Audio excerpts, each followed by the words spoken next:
This program is brought to you by Emory University.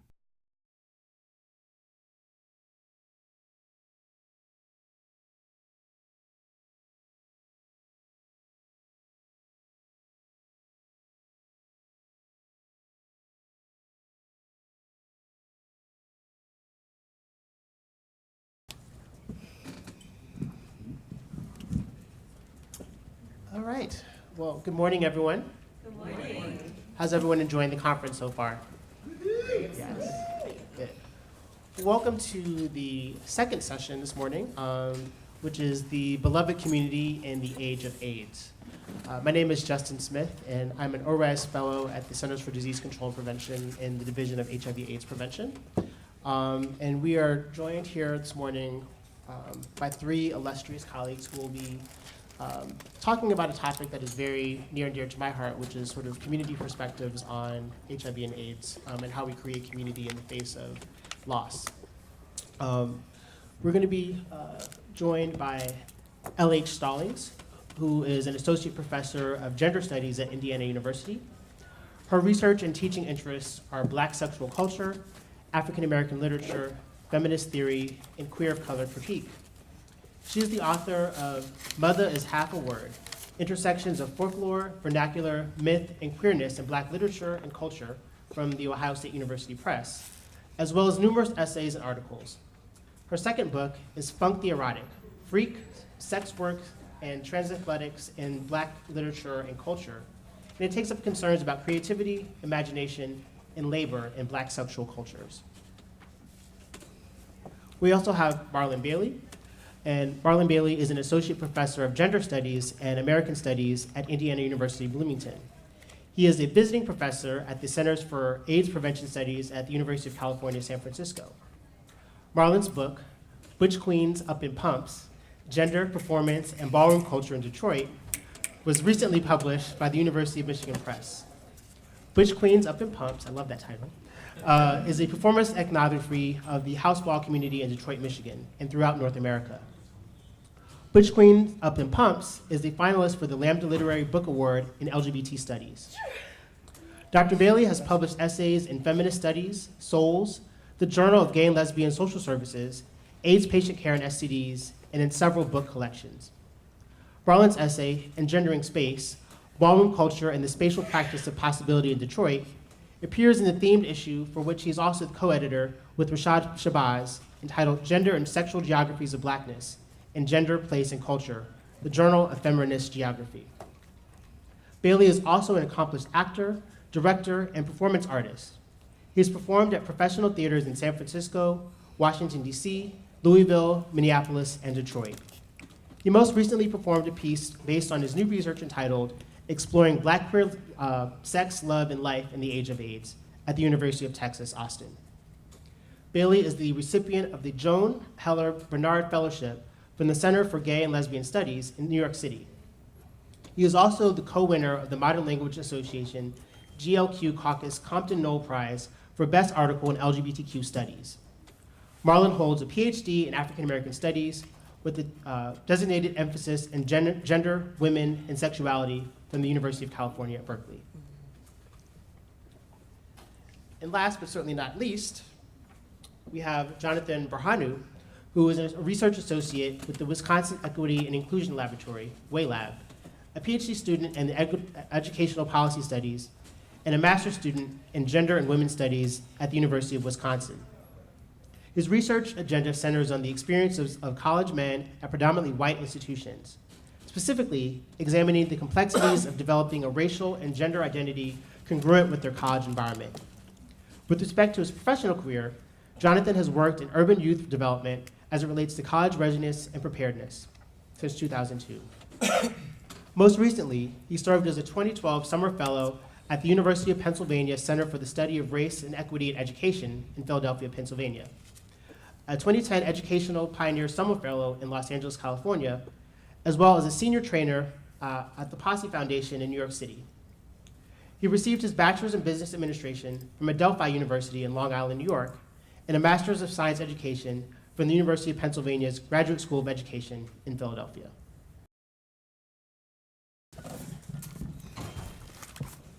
So just a warning, this is going to be a little rated X, so feel free to clutch your pearls if you need to.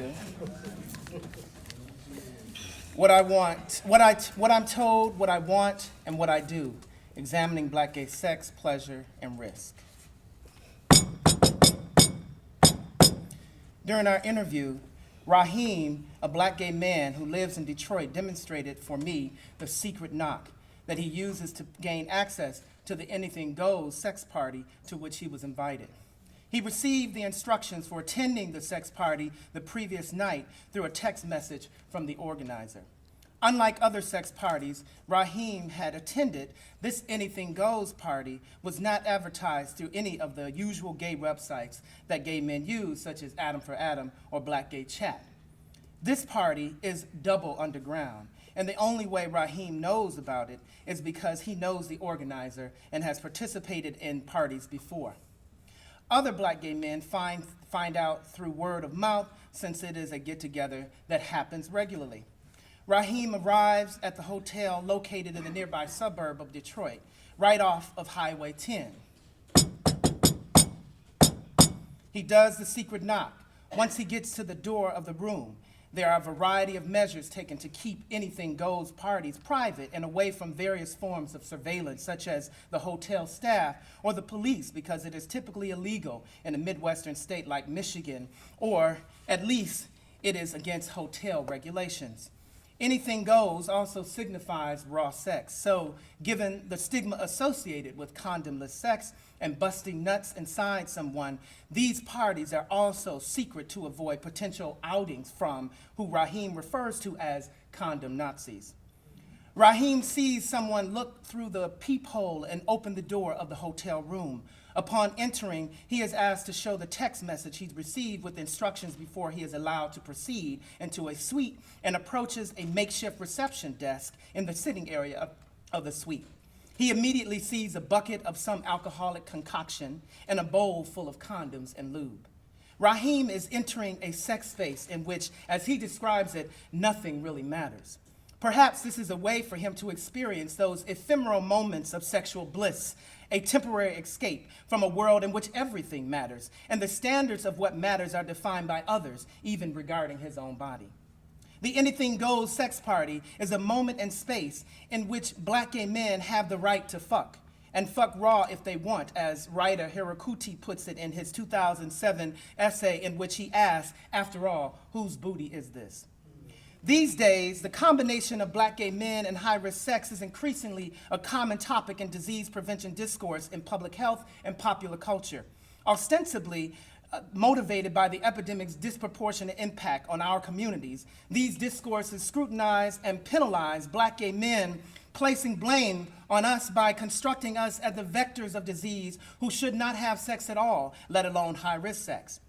In general, the discussion of the relationship between black gay men's engagement in high-risk sex and the HIV/AIDS epidemic is oversimplified and under-theorized. Thus, this pervasive way in which to discuss, understand, and represent black gay sex has made it difficult to imagine sex for us that is both satisfying and risk-reductive, particularly at a time of both high HIV prevalence and extreme public health surveillance among our communities. For my larger project inquires whether black gay men engage in raw sex to reject the stigma and policing of and negation and negative messaging around their sexual practices, and instead construct, pursue, and engage in it to experience greater sexual pleasure and intimacy, and or as a resistant and autonomous practice.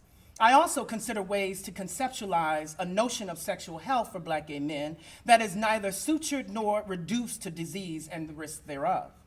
In the brief time that I have here, I want to offer a provisional theoretical framework through which to both better understand the role of raw sex and other forms of high-risk sexual behaviors in which black gay men are engaged, and a way to think through and come to a recognition of the importance of pleasure, what black gay men want, to be included in any notion of sexual health for black gay men. Communities of black gay men and non-gay identified men who have sex with men, MSM, continue to experience tragically high HIV prevalence after more than 3 decades of the epidemic. For instance, in 2005, the CDC conducted a 5-city study and released a startling report concluding that 46% of black gay men are infected with HIV, and 67% of those men were unaware of their status. In 2006, black gay men and MSM accounted for 63% of new infections among all black men and 35% among all MSM. More recently, statistics show no substantial decrease in the prevalence of HIV infection among black gay men. In 2011, for example, black gay men and MSM accounted for the largest percentage of new HIV infections and AIDS diagnoses, both at 39% among MSM. While obviously disturbing, these data are used to create a discourse out of which HIV prevention strategies are developed for black gay men. Notwithstanding the many social factors that contribute to high community prevalence, such as small social sexual networks and barriers to prevention and treatment services, clearly black gay men and MSM are having high-risk sex. These forms of high-risk sex include infrequent or no condom use with multiple sexual partners and the mixing of sex and substance use and abuse, among other practices. Strategies designed to change and reduce these practices, such as promoting consistent condom use, which has been the main focus of prevention efforts, have not proven effective in reducing HIV prevalence among black gay men. There's limited to no discussion of what a diverse group of black gay men want and can do to experience desire or sexual pleasure that is satisfying, particularly for those who are HIV positive. Overall, we must attend to the role that structural and social factors, desire, pleasure, and risk play in how black gay men ascribe meaning to sex and how this influences the sexual choices they make and the options and experiences they have. Much of the public health research on black gay men's high-risk sexual behavior fails to provide insight into not only the intracultural meanings of sex, but also what constitutes desire and pleasure, and whether risky sex is indeed desirable and pleasurable for some black gay men specifically, and why. Homosex normativity. Dominant discourse and approaches to HIV/AIDS prevention from which public health draws, and I would add that this discourse influences the ways in which heterosexuals view us and the way we view ourselves, tends to espouse what I refer to as a homosex normativity, not to be conflated with homonormativity, even though I am drawing from and extending Lisa Dugan's concept of homonormativity. By using homosex normativity, I'm precisely concerned about the management of gay sex practices rather than the neoliberalization of gay kinship and marriage, although there is a correlation here. But let me explain homosex normativity. Let me explain it a bit by drawing attention to the figures. So most of you are familiar with Gail Rubin's groundbreaking essay published in 1984, Thinking Sex, Notes for a Radical Theory of the Politics of Sexuality. Published prior to queer theory's appearance in the academy in the 1990s, Rubin theorized heteronormativity, the primary target of critique by queer theorists, by constructing the charm circle, and what she calls the hierarchy of sex valuation, to map the ways in which regimes of sexual regulation and management distinguish between charmed sexual practices and uncharmed ones. As you can see, she has in the very middle, vanilla sex, kind of boring sex, and normative sexuality, and everything on the outskirts. Everything on the outskirts is the more radical stuff, right? Although HIV/AIDS appeared in the US in the early 80s, and Rubin discusses the epidemic's impact on gay men's lives, white men, of course, no shade, she does not include HIV/AIDS as a part of her framework. However, my undergraduate students, can you press the next slide? Go again, there. My undergraduate students in a class that I teach called Gay Histories, Queer Cultures decided to include HIV/AIDS in their charm circle for their final project. So similar to other forms of non-vanilla sex, uncharmed or bad sex, condomless sex is on the outskirts, discordant sex, which is not on there, but having sex with a negative person having sex with a positive person, and people who like to catch nut in their ass or in their throat, that's not on there, but that would be on the outskirts. And I would also add black gay sex. Theorizing black gay raw sex. So what theoretical framework can be used to examine raw sex among black gay men, one that accounts for the complex experiences and lives? In his book, What Do Gay Men Want? Essays on Sex, Risk, and Subjectivity, David M. Halpern suggests that it is no accident that, in its thoroughgoing critique of the regimes of sexual normativity or heteronormativity, queer theory has been silent on gay male subjectivity, meaning the inner life of male homosexuality and what it is that gay men want. In some ways, queer theory has been preoccupied, and necessarily so, with discrediting and undoing the role that the field of psychology has played in theorizing human sexuality.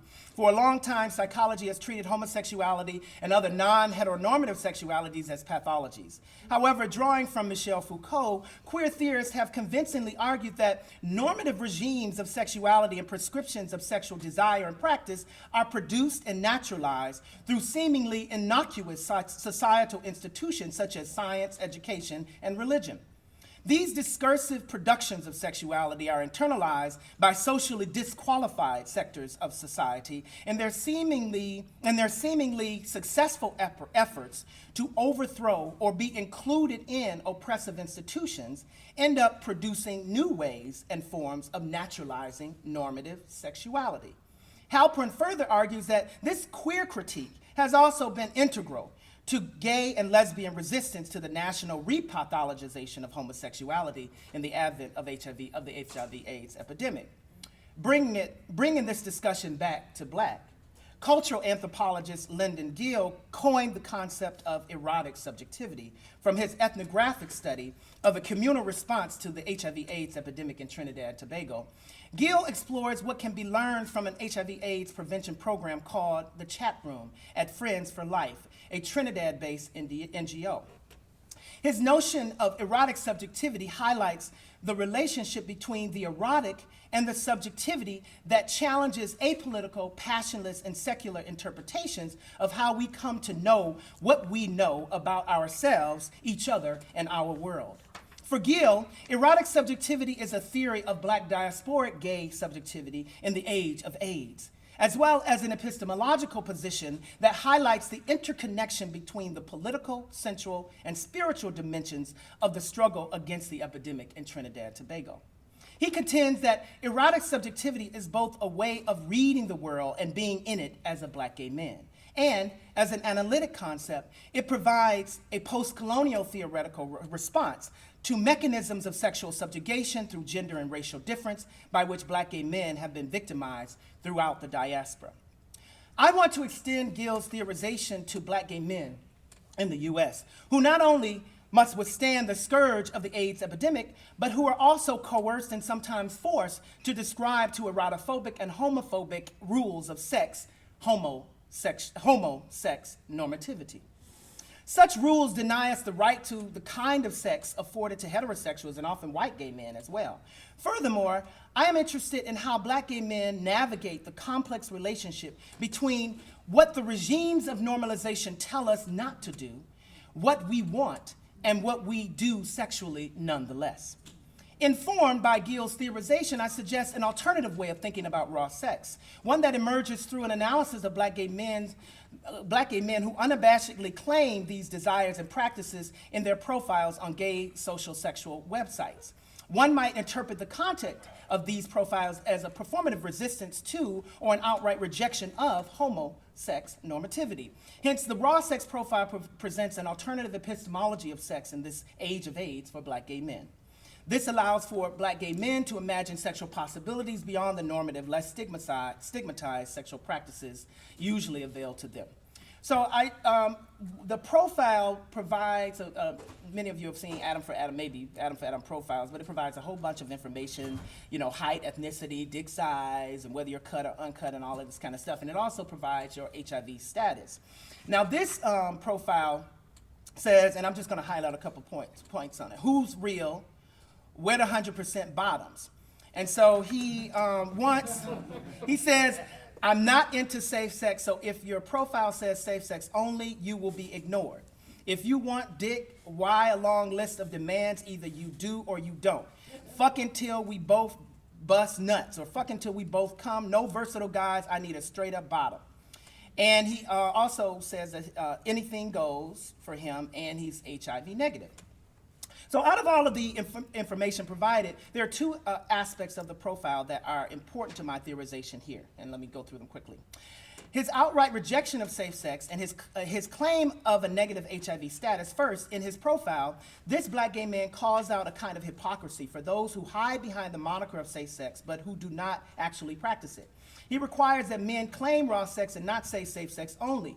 In my research on raw sex thus far, I have found that while many men will say safe sex only on their profiles, when they actually have sex, there's nothing safe about it at all. Of course, this strategy of claiming one thing and doing another may be in some cases deployed because of the stigma associated with raw sex. However, in other cases, one may intend on having sex and end up getting caught up in their desire and in the moment and end up doing it raw and loving it while still regretting it afterwards. Conversely, in the profile, the black gay man's desire and pleasure may derive from not only his simultaneous raw sex proclamation and safe sex rejection, and these are not necessarily binary opposites, but also a political resistance to the hegemony of safe sex that coerces black gay men to concede pleasure in satisfying sex. Secondly, HIV prevention discourse would suggest a glaring contradiction present in the aforementioned profile because his rejection of safe sex and no interest in hooking up with anyone who says safe sex only in his profile, and his claim to be HIV negative. Yet, this contradiction could also constitute a realm of pleasure for him. For instance, in Old School Sex, black queer theorist Derek Scott argues that before the AIDS epidemic, there was no perceived risk involved with raw sex. There was nothing really remarkable and risky about it beyond the possibility of catching VD, venereal disease, as they were called then. According to Scott, this was old school sex. I would add that the old school sex was not viewed as or called raw sex, it was just sex. However, since the AIDS epidemic, for many, the risk of HIV infection has changed gay sex altogether. One of those changes has been the rise of the hegemony of safe sex as a community-derived response to the epidemic beginning in the 80s and the 1990s. On the one hand, raw sex is indeed remarkable and risky, at least the ways in which it is represented in HIV prevention discourse. On the other hand, the risky nature of raw sex is potential for causing seroconversion and leading to drastic life changes and potential premature death, can and does actually enhance sexual pleasure for some. Thus, even though old school sex may be perceived to be better, really good sex for some people, there is no AIDS epidemic, but some people when there was no AIDS epidemic. Current sex in the age of AIDS may be better, really good sex for others exactly because of the heightened pleasure that HIV risk produces.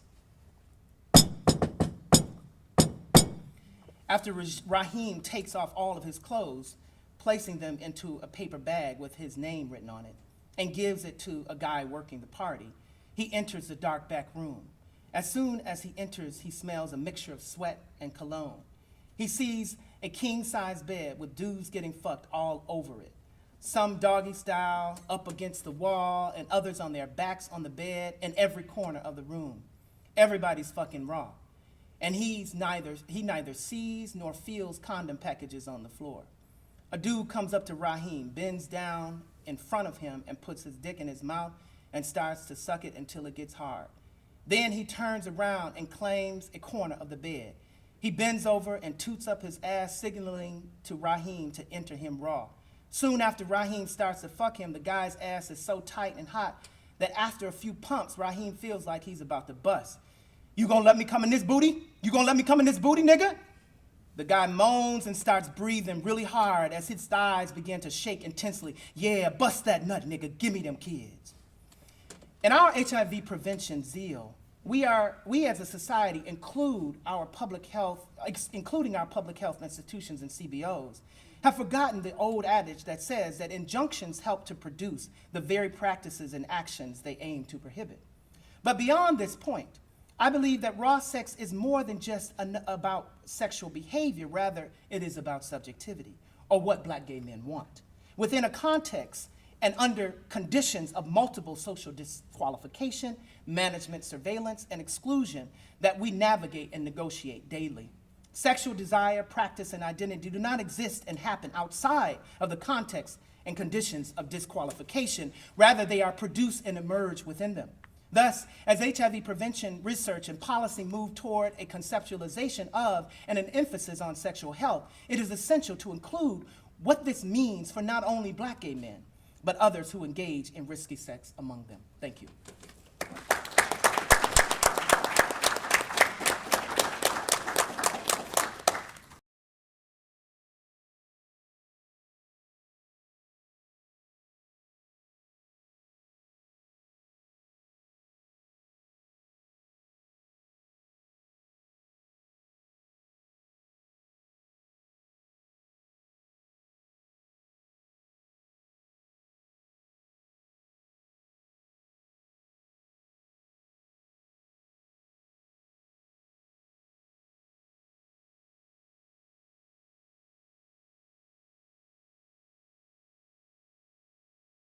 The preceding program is copyrighted by Emory University.